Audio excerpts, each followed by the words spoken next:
তো এখন 10টা বাজে। আজকে আমি একটু মুড়ি ভেজেছি, ইচ্ছে হলো একটু মুড়ি ভাজা খাই। অনেক দিন পরে আজকে খাচ্ছি, অনেকদিন থেকে খাওয়া হয় না। আর আমি সকালে স্নান টান করে নিয়েছি, কারণ বৃষ্টি, তাই ভাবলাম নাইটি কি চেঞ্জ করবো, তার থেকে স্নানটাই করে নিই। স্নান করেছি, স্নান করে সমস্ত কাজ করে রেখে স্নান করেছি। এখন এসে চা বানিয়েছি আর মুড়ি ভেজেছি, তোমাদেরকে দেখাচ্ছি মুড়ি ভাজা। দাঁড়াও, এই যে দেখো, এখানে কাঁচা লঙ্কা, শুকনো লঙ্কা আর পেঁয়াজ দিয়ে ভেজেছি।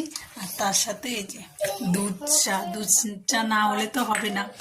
আর ছেলের জন্য এখানে করেছি লাল চা আর বিস্কুট দিয়েছি, বলেছি এটা তুমি খাও, পরে ম্যাগি করে দিব। আর ওই যেখানে দুষ্টুমি করছি। আর বাইরে এত বৃষ্টি, কালকের থেকে প্রচুর পরিমাণে বৃষ্টি হচ্ছে, কি বলবো। তাই বাইরে জামা কাপড় মেলতে পারি, ঘরের সমস্ত কিছু মেলে রেখেছি। ওখানে যেমন করতাম এখানে এসে তাই, বারান্দায় ঘরে ভরে গেছে। যাই, এটা খেয়ে নি, কি টেস্টি হয়েছে। তোমরা কে কে খাও মুড়ি ভাজা অবশ্যই বলবে। আমি খাই। দুষ্টুমি।